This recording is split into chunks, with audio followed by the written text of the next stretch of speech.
సమాజంలో వచ్చిన నీకు క్రీస్తు పట్ల శుభాసులు దీని మహాకృప ఈవేళ తారీఖు 12వ తేదీ ఆదివారం.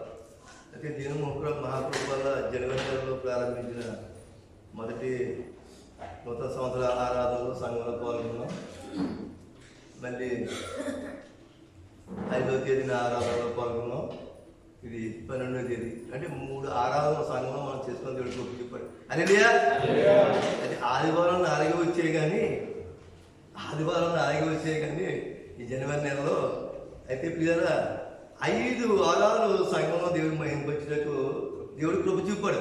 దాన్ని బట్టి ప్రభుని మహింపద్దామా? దేవుని సన్నిధిలో మనకు కనిపిస్తే ప్రభువు చాలా సంతోషం తీరాలి. ఆయన ఎప్పుడు కూడా ఏం కోరుకుంటాడంటే ఆయన ఎప్పుడు ఆరాధించాలి, స్తుతించాలి, ఆయన వాగ్దానం జీవించాలని ఆయన కోరుకుంటాడు. పిల్లల దేవుని మహిమ కలుగుగాక. పిల్లల చిన్న ప్రార్థన చేసుకుని ఆరాధన కొనసాగం. ప్రార్థన పూర్వకంగా నా పేదవాళ్ళ అయిపోతే కొంచెం శరీరం కూడా కొంచెం బలహీనంగా ఉంది. గట్టిగా దేవుడు కృప చూపుతాడని నేను ఆశపడుతున్నాను. ఈ జనవరి నెలలో 2025 సంవత్సరంలో సంఘం నిలబడి వాక్ సందేశిది చేయటం మొదటిసారి 1వ తేదీన దేవుడి గారు బోధించారు. 5వ తేదీన దేవుడి శైలస్ గారు బోధించారు. ఈ 12వ తేదీన దేవుడు నాకు కృప చూపండి నేను పెట్టుకున్నాడు. నన్ను బలపరిచిన ప్రార్థన చిన్న ప్రార్థన చేసుకుందాం. 10 మంది ఆశ్రయ తండ్రి, సర్వశక్తిగా ఆధారకర్త, సర్వోన్నతుడ, సర్వశక్తిమంతుడ, మహోన్నతుడ, మహాగరుడ, సర్వాధికారి మా యుగమదేవ, నీ బంగారు పాదాలు మన్నా తీరుస్తున్నా తండ్రి. ఆకాశం సింహాసనం భూమిని పాద పెట్టమన్నా నీ పాద సన్నిధ్యంలో తండ్రి. ప్రభు జనవరి 1వ తేదీ నుండి 3 వారాల తండ్రి సన్నిధిలో పరిశుద్ధ మందిరంలో నేను మహింపచ్చిన కృప చూపుతండి. ఇప్పుడు వరకు స్తుతి పాటల ద్వారా తండ్రి ప్రభు, సాక్షుల ద్వారా తండ్రి ప్రభు, ప్రత్యేక పాటల ద్వారా తండ్రి ప్రభు నేను మహింపరిచి ఉన్నాం తండ్రి. బలమైన స్థితి ఆరాధన ద్వారా తండ్రి నేను కీర్తించి ఉన్నాం, నేను ఆరాధించి ఉన్నాం తండ్రి. వాక్య సందేశం మిత్రులకు సదుపడుచుండగా తండ్రి నిలబడిన వాడిని ఎంత అనుకున్న తండ్రి ప్రభు. ఇగో తండ్రి ప్రభా, నీవు నాలో ఉండి తండ్రి ప్రభా, నీ దివ్యమైన పలుకులు తండ్రి ప్రభా సంఘంలో ప్రచురపడేందుకు కృప చూపని ప్రార్థిస్తున్నాను తండ్రి. విత్తిన వాక్యం తండ్రి ప్రభా మా ఆంధ్రప్రదేశ్లో ఫలభరితంగా ఉన్నట్టు తండ్రి ఆ జీవ మార్గంలో మేము పయనించి తండ్రి ప్రభా బుద్ధిమంతుల వలె భూమి మీద మేము జీవించండి. ఆ పరలోక రాజ్యాన్ని కైవసిన స్థితిలో చేసిన స్థితిలో మా అందరినీ భద్రపరచమని కనిక్రమం చూపమని నన్ను నీ స్వాధీనం ఉంచుకోమని నల్లడేసిన ప్రార్థన పెడుతున్నాం పరమ తండ్రి. ఇదారా పరిశుద్ధ బైబిల్ గ్రంథం నుండి పాత నిబంధన నుండి జ్ఞాని అయిన సొలొమోను పరిశుద్ధాత్మకుడే రాసిన దివ్యమైన వాక్య సందేశాలు ఇచ్చాడు. చాలా జ్ఞానయుక్తంగా ఆయన రాస్తాడు. ఎందుకంటే ఆయన రాసిన మాటలు కాదు కాబట్టి దేవుడు ఆయన నుండి రాయించిన మాటలే. సామెతలు 15వ అధ్యాయము 24వ వచ్చిన భాగంలో ఈ విధంగా జ్ఞానాయుడు మన రాసిన మాటలు. క్రిందనున్న ప్రాతాళమును తప్పించుకున్నవరని బుద్ధిమంతుడు పరమకుపోవు జీవ మార్గమును నడుచుకును.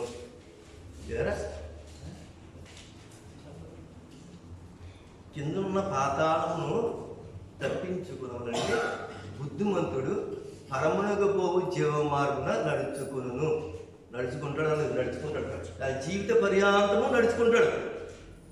ఇదా పరమనకు పోవ జీవ మార్గంలో జీవిత పర్యాంతమని నడుచుకుంటాడు. మన ప్రయాసనే భూమి మీద ఆదివారం వచ్చి అయిపోయింది కాదు, మన జీవితాంతం మనం ఎక్కడున్నా కూడా ఇది గట్టిగా మాట్లాడతాను. ఎందుకంటే నాకు అలవాటు, నాకు స్వేచ్ఛ ఆకర్షణ ఉన్నది గట్టిగా మాట్లాడదు. నాకు ఊరికి ఒక 10 మినిట్స్ చేస్తారు గట్టిగా మాట్లాడి. దేవుడు మందిరంలో గట్టిగా మాట్లాడే స్వేచ్ఛ మనకి ఇచ్చాడు. అక్కడ గట్టిగా మాట్లాడుతూ కూడా రాత్రిలో ఇరుప పని చూసుకుంటారు. ఇక్కడ మనం హృదయపూర్వకంగా దేవుని మహింపరచగలం, కేకలేసి ఆర్భాటం చేయగలం, శక్తివంతులే ఆత్మపూర్ణులే పరమశక్తిని మహింపరచగలం. అది దేవుని మంది యొక్క ప్రాధాన్యత. ఎందుకంటే మనం ఆయన అనుభవిస్తూ ఆరాధిస్తూ మన హృదయాన్ని ఆయన ముందు కుమ్మరిస్తూ ఆ పరలోక వైభవంలో ఆ రాజ్యంలో ప్రవేశించాలనే ఆరాటము కలిగి పోరాటము ముందు కొనసాగుతాం. ఇది పోరాటం, ఇది భూమి మీద. హల్లెలూయా, మహిమ కలుగును గాక. వాక్యం అనే ఖడ్గమును చేత పట్టుకుని పోరాటం అపవాది మీద ఇది ఇలా మహిమ కలుగును గాక. దేవుడు మనకి ఇచ్చిన తెలియక మహిమపడతావా? హల్లెలూయా. ఇచ్చిన సంగతి బట్టి మహిమపడతావా? హల్లెలూయా. ఇచ్చిన విశ్వాసం బట్టి మహిమపడతావా? విశేషంగా ఇచ్చిన శాఖ బట్టి మహిమపడతావా? హల్లెలూయా. ఎందుకంటే చాలా మంది నీరసంగా ఉన్నారు, కొంచెం ఉత్సాహపడతారని క్లియరా, ఉత్సాహపడతాడని బూస్ట్ తాగి ఈ ఉత్సాహం రాదు. వాక్యం హృదయాంతరంలో నది వలె ప్రవేశించినప్పుడు ఏది పారినప్పుడు ఈ ఆనందము సంతోషం కలుగుతుంది. కిందనున్న పాతాళమును తప్పించుకోవాలని బుద్ధిమంతుడు పరమునకు పోవు మార్గంలో నడుచుకును. కింద పాతాళం ఉంది, అందరికి తెలిసిన భూమి కింద పాతాళం ఉంది, అందరికీ తెలిసింది. దాని పక్కనే పరదేశం. మన పని మూతే పరదేశంలో ప్రవేశిస్తాం. ఆ తర్వాత ప్రభు రెండో రాకడ పరిగంతంలో పరిశుద్ధులందరూ ఎత్తపడతారు, ఆయన కూడా పడతాడు. ఆ తీర్పు అపర్లోక రాజ్యంలో భూమిలో ఉంటాం మీద ఆ పాతాళంలో తప్పించుకోవాలని మన ప్రయాసది. ఆ పాతాళంలో ఎవరు పోకూడదు. పాతాళం ఏంటిగా అది వేదన చెంది స్థలము, పొల్లు కొరుకుడియు ఏడుపులు పడబెప్పలు, మరణం ఉండదు. అది నిత్యాగ్ని. నిత్యాగ్నిలో కాలిపోవలసిందే. ఆ అగ్నిలో ప్రవేశించకుండా, పాతాళంలో ప్రవేశించకుండా బుద్ధిమంతులు అయిన వారు ఏం చేస్తారంటే ఆ పరముకు పో మార్గంలో, ఆ మార్గం నేనే జీవ మార్గం సత్యమైన యేసయ్యను హత్తుకుని జీవిస్తే ఆ జీవించాలనే కదా ఈ సంఘంలో చేతపడి ముందు కొనసాగుతున్న ఆధ్యాత్మిక జీవితంలో మన బుద్ధిమంతుడే కదా. అక్కడ డౌట్ ఉందా కదా, మాటదే మన బుద్ధిమంతుడేనా? అదే బుద్ధిమంతుడి కాబట్టి ఇంత చక్కగా పడుకుంది కదా, వాతావరణం చాలా చల్లగా ఉంది కదా. ఈ సంఘానికి వచ్చి ఆయన మహిమపత్రం మన బుద్ధి కలిగి ఉన్నాం. మన బుద్ధిమంతుల మీద బుద్ధి లేని వారు పరిస్థానంలో తిరుగుతారు. బుద్ధిమంతులు ఏంటంటే ఆ పరమను జీవ మార్గంలో నడుచుకుంటాడు. దేవుని మహిమ కలిగినాక దేవుని స్తోత్రం. ఈ దిన దైవజనుడు వాక్యం పెట్టారు, ప్రతిరోజు అనుదిన వాక్యం పెడుతుంటారు మన దైవజనుడు డేవిడ్ గారు. నేను అది నుంచి సుమారు ఒక 70-80 మందిని పంపుతుంటాను సేవకులు ఏంటి సంఘంలో చాలా మంది. అయితే నేను వాక్యం ఆ గదిలో సత్తుపచ్చినోడు చూసినప్పుడు నేను తీసుకున్న ఎప్పుడైనా తీరిపోయి నేను చేసిన ఏం పెట్టాడు దేవుడికి అనుకుంటాడు. కీర్తన 16వ అధ్యాయం 11వ వచనం దేవుడు మాట్లాడుతున్నాడు. అదే కీర్తన దాని రాసిన కీర్తన ఇది 16వ అధ్యాయం 11వ వచనం. జీవమార్గము నీవు నాకు తెలియజేసేదేవు, నీ సన్నిధిన సంపూర్ణ సంతోషము గలదు, నీ కుడి చేతిలో నిత్య సుఖము గలదు. హల్లెలూయా. దాని భక్తుడు ఆత్మకుడు రాసిన మాట ద్వారా కీర్తన 16 తీసిన 11వ వచనం భాగం. జీవమార్గము నీవు నాకు తెలియజేసేదేవు, నీ సన్నిధిని సంపూర్ణ సంతోషము కాదు, నీ కుడి చేతిలో నిత్య సుఖములు గలవు. ఆయన జీవమార్గం మనకి తెలియజేస్తాడు. మనం ఎప్పుడు బుద్ధి కలిగి నడుచుకుంటే, నీతి కలిగి నడుచుకుంటే, పరిశుద్ధత కలిగి నడుచుకుంటే ఆయన జీవ మార్గం మనకు తెలియజేస్తాడు. అదే సంఘానికి వస్తున్నాం, రక్షణ పొందడం సరిపోతుంది కదా, బుద్ధి కలిగి నడుచుకోవాలి. బుద్ధిమంతులు ఎలా ఉంటారంటే కదా ఆకాశ మండలంలో జ్యోతులు వలె ప్రకాశిస్తారు కదా. మనం ఆకాశ మండలంలో పరలోక రాజ్యంలో ప్రకాశించే వాళ్ళు ఉంటాం. ఆయన మహిమ అక్కడ సూర్యచంద్ర నక్షత్రాలు ఉండవు. యేసయ్య ఒక కాంతి నిత్యం మనం ప్రకాశించే పరలోక రాజ్యంలో ఆఖరి తప్పులు ఉండవు మీద అక్కడ. హల్లెలూయా. మనం జ్యోతుల వలె ప్రకాశిస్తాం. ఆయన ప్రకాశం మన మీద దిగి వచ్చినప్పుడు పరలోక రాజ్యంలో జ్యోతుల కంటే ఇంకెక్కువగా ప్రకాశిస్తాం. మనం నీతిశ్వరుడు మనం ఉదయిస్తాడు పరలోక రాజ్యంలో మీద. ఆఖరి తప్పులు ఉండవు, ఈ వేదనలు ఉండవు, కుటుంబ భాగాలు ఉండవు, ఈ రాగాలలో ఏముండవు. పొద్దున్న స్కూటీకి వెళ్ళా, కుటుంబాన్ని పోషించుకోవాలి, పిల్లలు పెళ్లి చేసుకోవాలి, ఇల్లు కట్టుకోవాలి, ఏమి ఉండవు అక్కడ. ఇది మన ప్రయాస ఆ రాజ్యం చేరడానికి. అయితే మనం చేయవలసింది ఉంటే వెరీ సింపుల్, ప్రభువుని కలిగి ఉందాం, బుద్ధి కలిగి జీవించాలి. బుద్ధి కలిగి జీవించాలంటే ఏంటి మాకు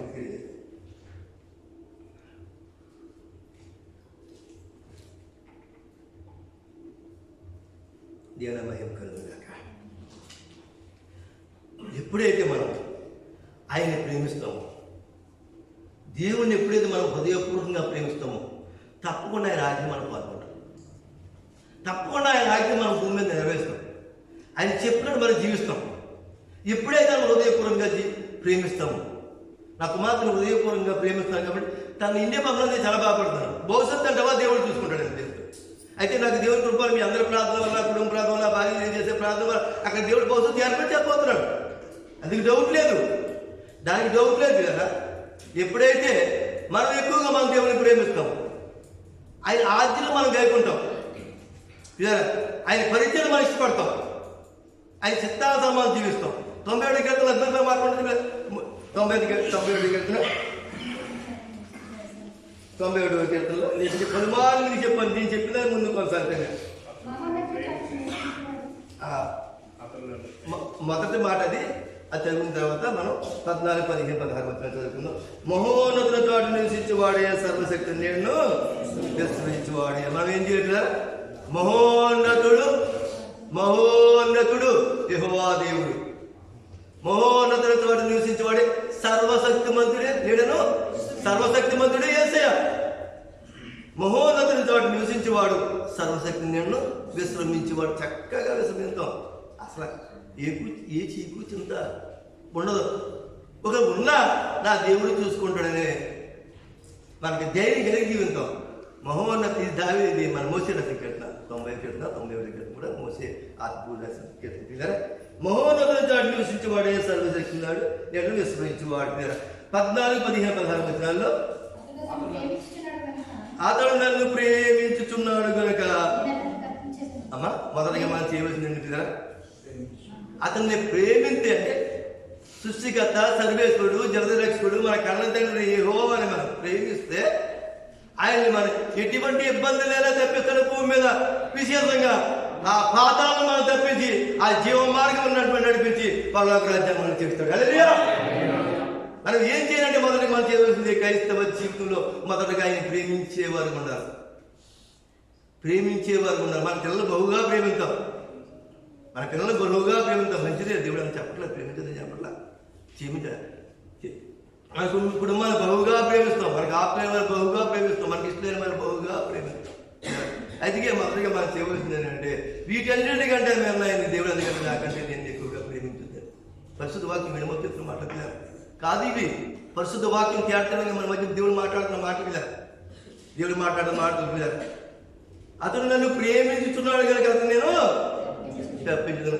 అతడు నా నామమును ఎరిగిన వాడు కనుక అతను నేను కనపరిచింది. రెండవది మొదటిగా మనం చేయవలసింది ఆయన్ని ప్రేమించాలి. ప్రేమలో కలపసం వినకూడదు. క్రీస్తు ప్రేమలో దేవుని ప్రేమలో కలపసం లేదు, అనుమతికి లేవు. మన ప్రేమలో అనుమతులు ఉన్నాయేమో, ప్రేమించే మనలో ఉందేమో. ఒకవేళ దేవుని ప్రేమలో అనుమతికి లేవు. స్వార్థము లేదు, నిస్వార్థమైన ప్రేమ. అలా ప్రేమించాలి మన దేవుడు. అలా కోరుకున్నాడు. ఆయన పరిశుద్ధుడు కాబట్టి మన పరిశుద్ధిగా జీవించాలని ప్రభు కోరుకున్నాడు. ఈ దినాన్ని దేవుడు మనతో మాట్లాడేది ఏంటంటే ఆయన పరిశుద్ధుడు కాబట్టి, ఆయన ప్రేమ స్వరూపు కాబట్టి మనము కూడా ప్రేమ స్వరూపులుగా భూమి మీద జీవించాలని ప్రభు మన ఎలా కోరుకునేది అదే. మణివాణిక్యాలు, వజ్రాలు, వైడూరాలు మన దగ్గర కోరుకోవట్లేదు దేవుడు. మన ధనాన్ని కోరుకోవట్లేదు, మన సౌందర్యాన్ని కోరుకోవట్లేదు. ఆయన మన ఎలా కోరుకునేది ఏంటంటే మనసు పూర్తిగా ఆయన ప్రేమించాలనే దేవుడు. దినగల్లా ఆయన గాయపడి వస్తాడు, చాచి మన కోసం ఎదురు చూస్తున్న కుమారుడు ఎప్పుడు వస్తాడో అందుకుంటారని, ఎప్పుడు ఎత్తుకుని ముద్దెట్టుకుంటారో అని చెప్పారు. ఆ స్థితి మనం కోరుకుంటాం. ఆ పిల్లలు వాక్యం వింటున్నాం. మీరు కానీ నేను కానీ ఏ స్థితి వాక్యం వింటున్నాడు మనం ఏం చేయాలి కూడా పరీక్ష చేసుకోవాలి. ఈ వాక్యం ప్రభు ప్రచురం చేస్తాడు సంఘంలో. వాక్యం ద్వారా మాతో మాట్లాడు. నేను ఆ స్థితిలో ఉన్నానా లేదా మనం ఆత్మ పరీక్ష చేసుకోవాలి పిల్లరా. దేవ మహిమ కలుగుతా. ఎందుకంటే ఏ ఒక్కరో పడవడం ఆయనకి ఇష్టం లేదు. అందరూ పడక రాజ్యంలో ఉండాలి ఆయనతో పాటు. అది ఆయన సంకల్పమైనది పిల్లరా. అది ఆయన సంకల్పమే ఉంది, అది ఆయన కోరికే ఉంది కదా. దేవుని మహిమ కలుగుగాక. అమ్మ అతను నన్ను ప్రేమించిన అతను తప్పిదను, అతను నా పెరిగినాడు కనుక అతను నాకు మొరపెట్టగానే అతను మెచ్చదు. మూడవది మనం చేయవలసింది పిల్లరా, ఇరుకు వచ్చిందా, ఇబ్బంది వచ్చిందా, రోగం వచ్చిందా, అస్వస్థత కలిగిందా, ఉద్యోగం పోయిందా, కుటుంబస్తులు ప్రభు నిద్రించారు, సర్వం కోల్పోయామా, మనం చేయవలసిందంటే దేవుడి సన్నిధానం, దేవుడి పాదాల కంటే మనం ఆయన మొరపెట్టాలి కదా. మూడవది ఆయన మనస్ఫూర్తిగా ప్రేమించాలి. ఆయన నామం ఎరిగింది. అతడు నా నామం ఎరిగిన వాడు కనుక ఆయన నామాన్ని ఎరగడం అంటే ఏంటి? ఆయన నామాన్ని ఎరగడం అంటే కాదు. నాకు ప్రధానమంత్రి మాకు బాగా తెలుసు. ఫర్ ఎగ్జాంపుల్ అది ఎమ్మెల్యే ఎంపీ తెలుసు ఇదా, ఆయన నాకు బాగా తెలుసు. ఆయన బాగా ఆయన నా క్లాస్మేట్. అంతకుముందు మన వైఎస్ఆర్ కాంగ్రెస్లో నా అత్యంత ఆప్తుడు, నా స్నేహితుడు, సన్నిహితుడు, విశ్వరూప మినిస్టర్గా చేశాడు. నాకు బాగా సన్నిహితుడు. అతని యొక్క హావభావం తెలుసు, అతని వ్యక్తిగత తెలుసు, నా వ్యక్తిగత అతనికి తెలుసు. పిల్లలు అలా తెలుసుకుంటే ఏముంది కదా, మధ్య మన అలవాట్లు ఉంటాయి, ఏమైనా ఉంటాయి. మన భార్య మధ్య మన మధ్య ఈ దాంపత్య జీవితంలో భార్య మన జరిగింది, ఆవిడ మన జరిగింది. ఇద్దరు ఎరుగుంటే ఒకరినొకరు అర్థం చేసుకుంటే, ఎరుగుంటే ఒకరినొకరు అర్థం చేసుకుంటున్నారు, చక్కటి జీవితంలో కొనసాగుతున్న అరవరికి ఏముండో తెలియదు. దాన్ని ఏంటంటే పరిశుద్ధ వాక్యంలో ఆధ్యాత్మ చింతనలో బోధించాలంటే క్రీస్తు యేసు కలిగిన మనస్మానం కలిగి ఉండాలి. క్రీస్తు యేసు కలిగి ఉంటే ఆయన మనం ఎరిగినట్టు. ఆయన కలిగిన మనస్మానం కలిగి ఉంటే ఆయన స్వరూపంలో మనం మరగలిగితే అది ఆయన ఎరగడం అంటే. దేవుడు నాకు తెలుసు, నేను క్రైస్తవుని సంఘానికి వెళ్తాను, వస్తాను, ఆదివారం వచ్చింది సంఘానికి వెళ్తాను, జనం ఏమిటా బుధవారం వచ్చింది అన్నంకి వెళ్తాను, బుధవారం వచ్చింది షాపులో హెత్తలు సిద్ధపరిచేస్తాను. ఇదారా మంచిదే, ఎన్ని మంచిదే. ఆయన ఎరగటం అంటే క్రీస్తు యేసు కలిగిన మనసు మనం కలిగి ఉంటాం. ఇదారా ఆయన మనసు ఎప్పుడైతే మనం కలిగి ఉంటామో మన హృదయంలో పాపపు తలంపులు రావు, ఒకరిని వేధించే తలంపులు రావు, ఒకరిని దూషించే తలంపులు రావు, ఒకరికి హానికై చేసే మనసు మనకు ఉండదు. ఆయన మనసు మనం కలిగి ఉంటే ఇదా అపోస్తుల పౌలు చాలా పర్యాలు సంఘంలో చెప్తుండే మాట, క్రీస్తు స్వరూపం నాలో ఏర్పడి వరకు నాకు ప్రసవ వేదన కలుగుతుందన్నాడు భక్తుడ అపోస్తుల పౌలు. అంటే ఆయన స్వరూపంలో మనం మారిపోవాలి. ఆయన మనసు మనం కలిగి ఉంటే ఆయన స్వరూపం ఆయన మనం కలిగి ఉంటుంటాడు. అలా ఎదిగినప్పుడు అతను నన్ను ప్రేమించిన అతను తప్పించదును, అతను నా నామం ఎరిగి అతను గర్భించదును, అతను నాకు మొరపెట్టగా అలా ఎరిగి ఆయన మనం మొరపెట్టినప్పుడు అమ్మా అతను నేను మొరపెట్టగా అతనికి ఉత్తరం ఇచ్చేందును, శ్రమలో అతను తోడేందును, అతను విడిపించి గొప్ప చేసింది. హల్లెలూయా. ఎందుకు గొప్ప చేసే దేవుడు అంటే మన దేవుడు గొప్ప దేవుడు కదా. Is the greatest God. అతన్ని విడిపించి గొప్ప చేసేది. గాయంతో అతను తృప్తి పొందేదను, నా రక్షణ అతనికి. అందుకని మనకి ప్రప్రదంగా మనం క్రైస్తవ ఆధ్యాత్మిక జీవితంలో మన పిల్లలు ఆయన ప్రేమించేవారు ఉండాలి, ఆయన ఎరిగిన వారు ఉండాలి. ఏమన్నా ఇరుకు ఇబ్బంది శోధన వేదన ఆయన మొరపెట్టేవారు ఉండాలి. ప్రతి ఇబ్బంది నుంచి, ప్రతి శోధన నుంచి, ప్రతి వేద నుంచి ఆయన మనం విడిపించలేదు. మనం గొప్ప చేస్తాడు, గొప్ప చేసి ఆ ఉన్నతమైన రాజ్యం మనం నిలబెడతాడు.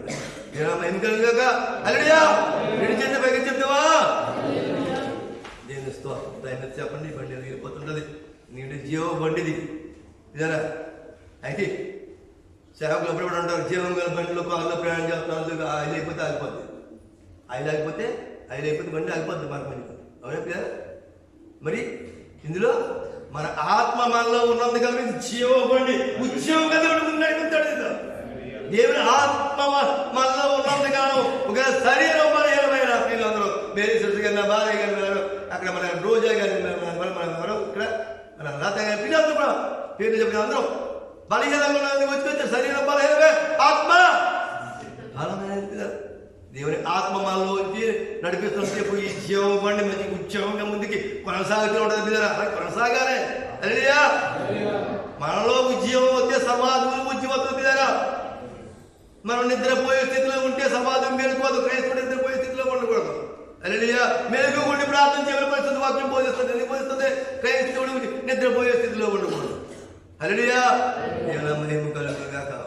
ఇస్తాడు దేవుడు మనకు కన్ను మూసినప్పుడు ప్రభు దేవుడు శాశ్వతంలో ఉంటాం, అప్పుడు శాశ్వతంలో ఉంటాం. అప్పుడు ఈ ఆత్మ మనలో ఉద్యోగం చేసి కొద్ది ఈ ఉద్యోగ బండి ఈ జీవ మార్గంలో నడుస్తాడు. దేవుడు మహిమ కలుగుగాక. ఆ సామెతలు సోమవారం రాసిన సామెతలు 6వ అధ్యాయం 27వ వచనంలో అద్భుతమైన మాటలు దేవుడు మరి ప్రభు ఈ జనాల దేవుడు దాని ద్వారా కల్పన ద్వారా మాట్లాడుతున్నట్టుగా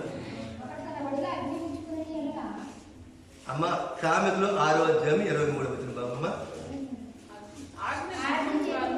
అది జాతీయ ఉంటుందా అందరూ తినేది సామెత జ్ఞాని అయిన సొలొమోను రాసిన సామెతలు 6వ అధ్యాయం 23వ వచనం. ఆజ్ఞ దీపముగాను అమ్మ ఆజ్ఞ దీపముగాను, ఆజ్ఞ దేవుని వాక్యము ఆయన మనకి ఆజ్ఞలు. నీ వాక్యంలో మార్పులకు దీపముగాను నా త్రావుకు ఉన్నది. ఆజ్ఞ దీపముగాను ఉపదేశము వెలుగుగాను. ఆయన సందేశం ఇదే ఉపదేశం. ఆధ్యాత్మిక చతుర్లో మీరు బలపడాలని శాంతం నిలబెట్టుకుని దేవుడు సంఘంలో ఉపదేశం చేస్తుండగా అది నీకు వెలుగుగాను అమ్మా. శిక్షార్థమైన గద్దింపు జీవ మార్గము అమ్మా హల్లెలూయా. శిక్షార్థమైన గెలుపు జీవ మార్గమైన శిక్షార్థమైన గద్దింపు లేకపోతే పిల్లరా, ఒకవేళ వాక్యం బోధిస్తుంటే ఎవరైనా నా కోసమే బోధిస్తారని మీరు అనుకుంటారు. దేవుడి వాక్యం బోధిస్తున్నాడు, దేవుడు నన్ను గద్దిస్తున్నాడు, ఈ స్థితిలో నేను లేను కాబట్టి దేవుడు వాక్యం ద్వారా నన్ను గద్దిస్తున్నాడని ఎవరైతే దాన్ని స్వీకరిస్తారో శిక్షార్థమైన గద్దింపు జీవ మార్గం కాదు. ఎప్పుడైతే కుమారుడు తండ్రి మాట వెళ్ళకపోతే కుమారుడు గద్దిస్తాడు లేదా, శిక్షిస్తాడు లేదా, కుమారుడు శిక్షించడం లేదా అంటే సన్మార్గం నడిపించాలని కుమారుడు మధ్య భవిష్యత్తు ఏమంటే ఆరాటపడతాడు, కుమార్తె మధ్య భవిష్యత్తు తల్లి ఆరాటపడతాడు కదా. శిక్షార్థమైన గడ్డింపు జీవ మార్గం నడిపిస్తాడు కదా.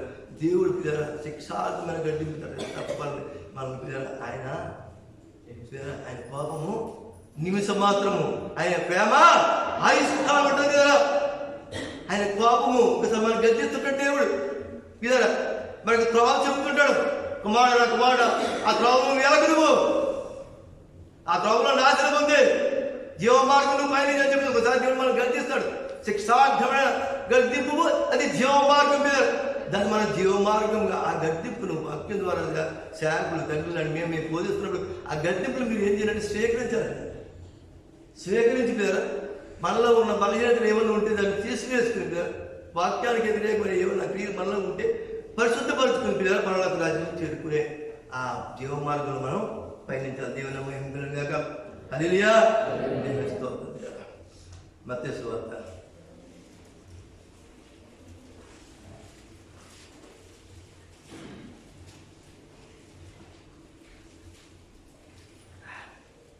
5, 6, 7 అధ్యాయం మత్తయి సువార్త ప్రభు కొడిన ప్రసంగం 7వ అధ్యాయము 13వ వచనం 13, 14 వచనాల్లో ప్రభు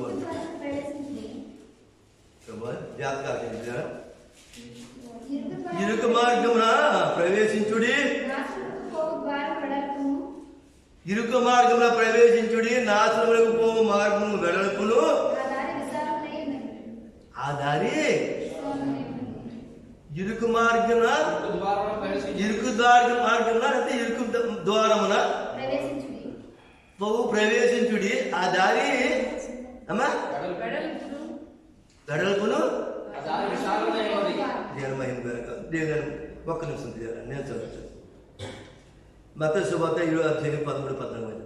ఇరుకు ద్వారమున ప్రవేశించుడి, నాశనము పోవు ద్వారము వెడల్పును, ఆ దారి విశాలమైనది.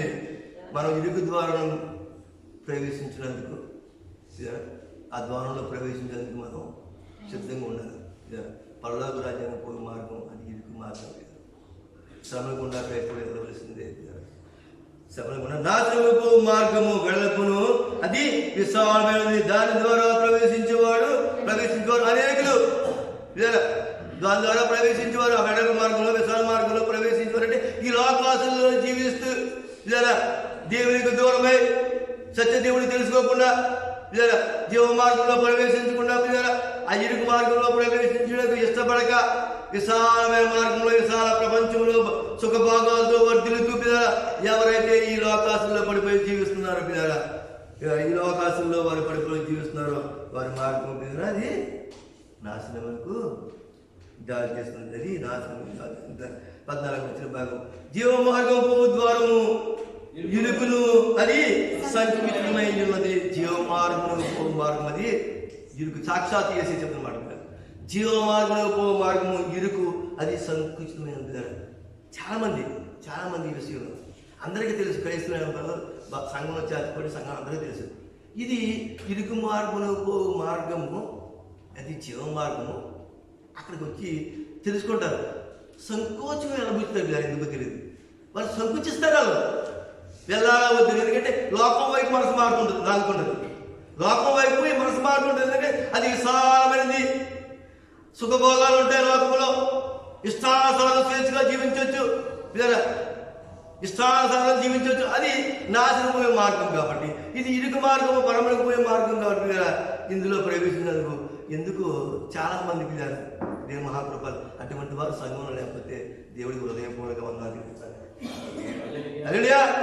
అటువంటి వారు మన సంఘంలో లేకపోతే దేవుడికి హృదయపూర్వక వందనాలు తెలుపుతారు.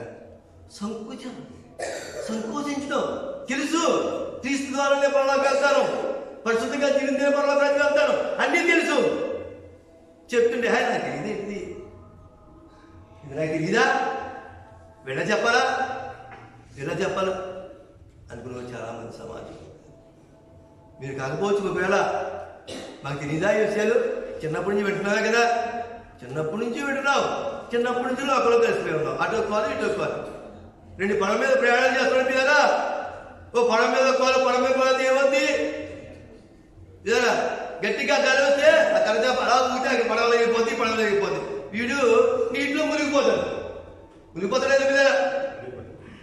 అందుకే 2 పడవల మీద కాలేజ్ ప్రయాణం చేసి మా పెద్దలు చెప్తున్నా, మా చిన్నప్పుడు చెప్పిన మాట, మా కవతల చెప్పిన మాట ఇది, మా పూర్వీకులు చెప్పిన మాట ఇది.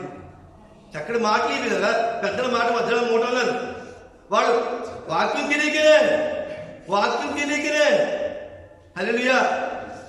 2 పడవల మీద 2 కాలేజ్ ప్రయాణం చేయకూడదు. అలాగే లోకంలో పాలు, విశాలమైన మార్గంలో పాలు, ఇరుకు మార్గం పరలోక జీవ మార్గంలో పాలేసి ప్రయాణం చేయకూడదు కదా, మునిగిపోతాం. హల్లెలూయా. దేవుని మహిమ కలుగును గాక. దేవుని స్తోత్రం. యోహాను సువార్త 14:6 అందరికీ బాగా తెలుసు మాట్లాడినప్పుడు కూడా.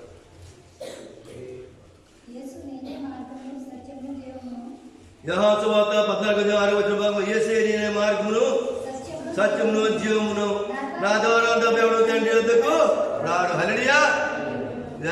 ఆ ఇరుకు మార్గంలో శ్రమలకుండా క్రైస్తవుడు పోయినప్పుడు, ఇరుకు మార్గంలో శ్రమలకుండా క్రైస్తవుడు జీవించినప్పుడు, దేవుడి హత్తుకుని జీవించినప్పుడు, ఆ దేవుడు నాకున్నాడు పరిశుద్ధంగా జీవించినప్పుడు, క్రీస్తు ద్వారా ఎప్పుడైతే ఆయనే మార్గము జీవము సత్యముగా మనం ఎంచుకున్నాం, ఆయన అంగీకరించాం, అందులో డౌట్ లేదు.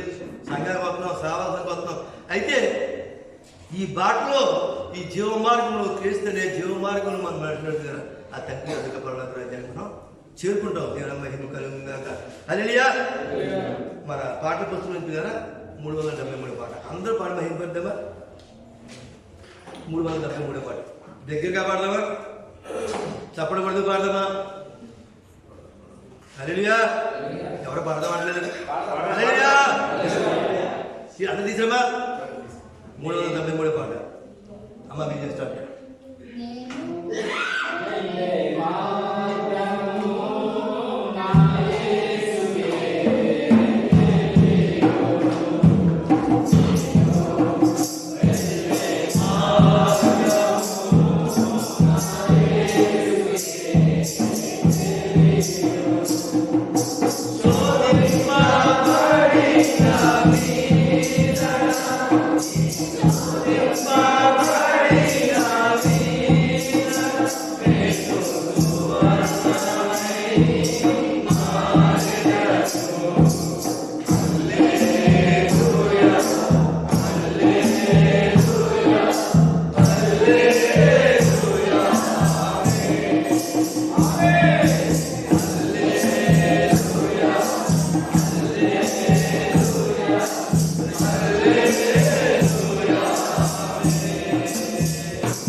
సాతాను అనేక సుడిగాలతో అవంతో మనం పడుకుంటారు. వ్యాధులను, ఆర్థిక ఇబ్బందులను, కుటుంబ సమస్యలను, ఉద్యోగ సమస్యలను ఎన్నో ఎన్నో సాతాను మనం సుడిగాలతో కొడుకున్నది. విశ్వాసనామా సాగుచు పయనించు సమయాన నా ప్రభు సాతాను సుడిగాలి లేపగా నా ఎదుట ఎప్పుడు మన ముందుంటాడు. హల్లెలూయా. శివగాడు మన ముందుంటాడు. హల్లెలూయా. మన ముందు నిలుచుంటాడు. మనం లోకం వైపు చూడకూడదు. పేతుడు ఆ అల్ల వైపు, ఆ గాలి వైపు చూసినప్పుడు మీద సముద్రంలో ఆ నావలో నడిచి వస్తున్నప్పుడు లోకం వైపు, ఆ గాలి వైపు చూసినప్పుడు మునిగిపోసాగాడు. పేతుడు నా వైపు చూసినప్పుడు, ఆయన వైపు చూసినప్పుడు, క్రీస్తు వైపు చూసినప్పుడు, క్రీస్తు మన ముందుంటాడు. పిల్లలు సాతాను ఇటువంటి సుడిగాలతో మనం కొట్టినా, మనల్ని మీద లోకము నిందించినా, అపవాది సోదరులు అపవాది మనం పుట్టిపోతున్నాం. ఇరుకునైనా, ఇబ్బంది అయినా, సోదరైనా, వేదైనా, వస్త్రం ఏదైనా, ఖడ్గమైన దీనికి వెలవకుండా ప్రభువు నాకున్నాడు, ప్రభువు నా ముందున్నాడు. ఎప్పుడైతే దృఢమైన విశ్వాసము సడలకుండా, సాతాను పెట్టే గెలిపిలు లేకుండా మనం స్థిరమైన విశ్వాసంలో ఉంటాం. ప్రభువు మన ముందున్నాడు. ఇరుకుల నుంచి మనం మొరపెట్టినప్పుడు విశాల స్థలంలో బతుమిచ్చే గొప్ప దేవుడు తండ్రి. ఆ కుమారుడు మన ముందుకు సాక్షాత్తు ఆయన సొంత కుమారుడు, ప్రాణానికి ప్రాణమైన కుమారుడు మన ముందుకు పంపాడు. ఆయన ప్రాణాత్మ ద్వారా ఆయన మన ముందు నిలబెట్టాడు. ఆయన ప్రాణాత్మ ద్వారా, ఆయన త్యాగం ద్వారా ఆయన మన ముందు నిలబెట్టాడు. ఏ సమయంలో యేసే నీ ముందుంటాడు. హల్లెలూయా. ఏ సమయంలో సరే ఆయన ముందుంటాడు.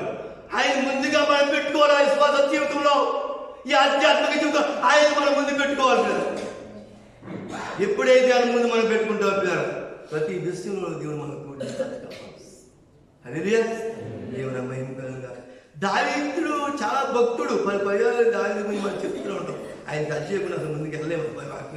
కీర్తన 119 అధ్యాయం 20 వచ్చిన భాగంలో 24 వచ్చిన భాగంలో దాని కీర్తన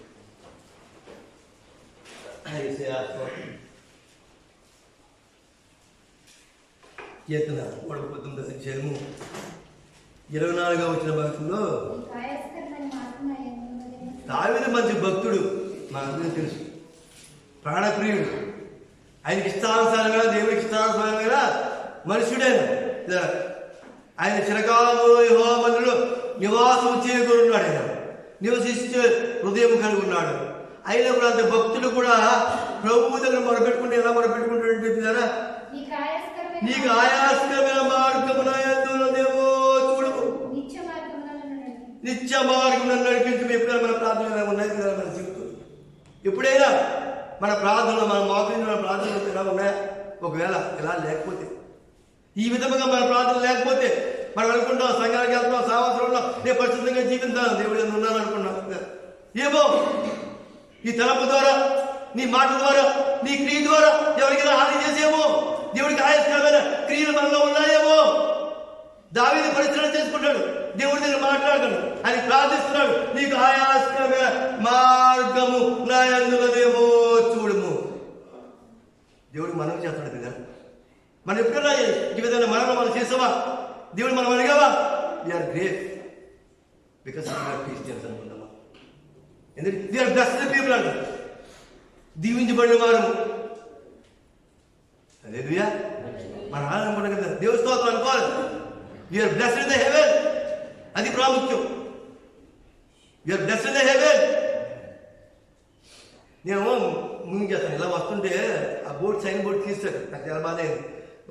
మా పూజ నుంచి డైరెక్ట్ మెయిన్ రోడ్లో వస్తుంటే అలహేరి సిగ్నల్ నుంచి ఆ పక్కన సిటీ సెంటర్ ఉంటుంది, బయటకి తీసుకుంటే మా అలహేరికి వస్తాం. లెఫ్ట్ తీసుకుంటే ఆ పక్కనే ఒక సైన్ బోర్డు ఉండేది, candle gives the light, candle gives the light, కొవ్వొత్తి అంటే వెలిగిస్తుందంట, safety gives the light. Safety అంట జీవితాన్ని కాపాడుతుంట. Jesus give you eternal life. Hallelujah. Jesus give you eternal life. Jesus ఇచ్చిందని మీద ఆ నిత్య జీవాన్ని మనకి ఇస్తాడు కదా. హల్లెలూయా.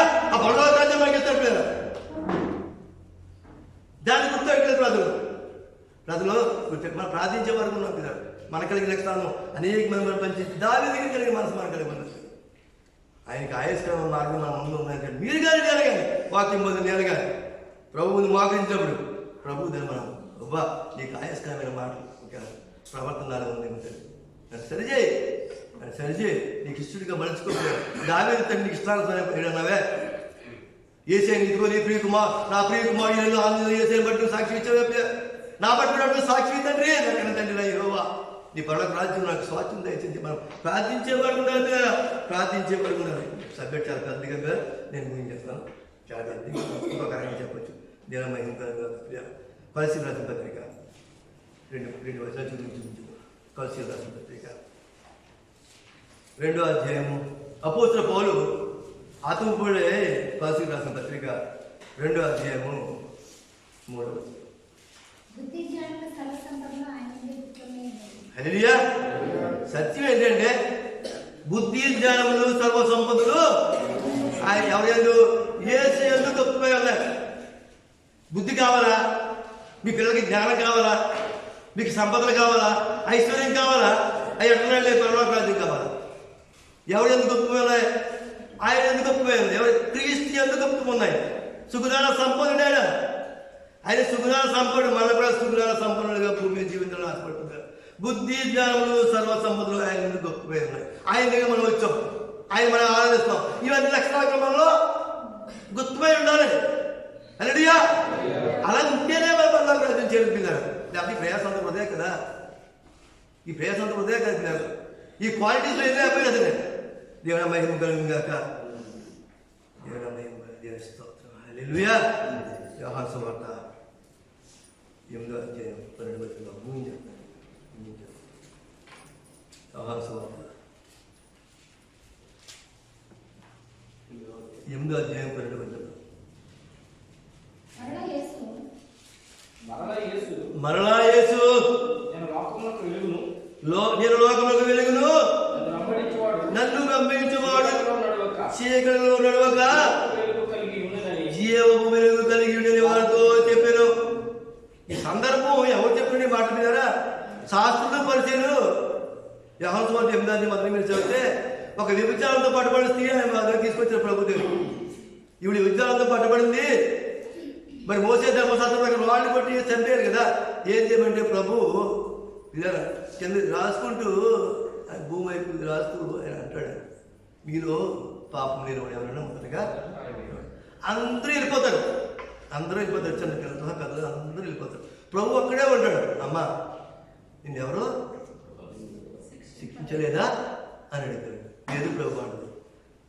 ఇల్లు ఎక్కడ నుండి నువ్వు పాపముకి జీతం మరణం. ఆ మరణం ఎలా ఉంటుందండి? నిత్యాన్ని కాలిపోతుంది.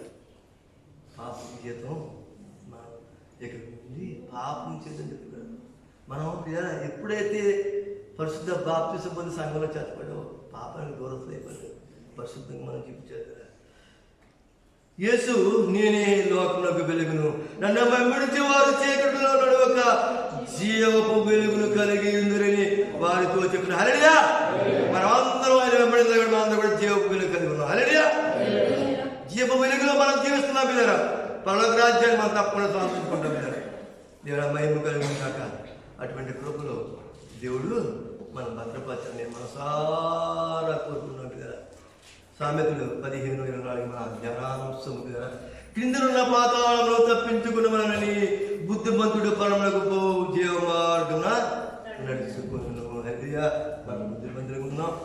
ఆ పాతాళాన్ని తప్పించుకుందాం. ఆ నరకన తప్పించుకుందాం. పరమునకు పోవు ఆ జీవ మార్గంలో యేసు మార్గంలో పనిచేద్దాం. ఆ పరలోక రాజ్యాన్ని కైవసించుకుందాం. అటువంటి కుటుంబంలో దేవుడు మనం భద్రపరిచారు. చిన్న పరమంది ఆశించ తండ్రి సృష్టిగా 2025 సంవత్సరంలో 3వ పరిశుద్ధ ఆరంభంలో పూజ పిలిపే సమయంలో దేవదాసులను నిలబెట్టుకుని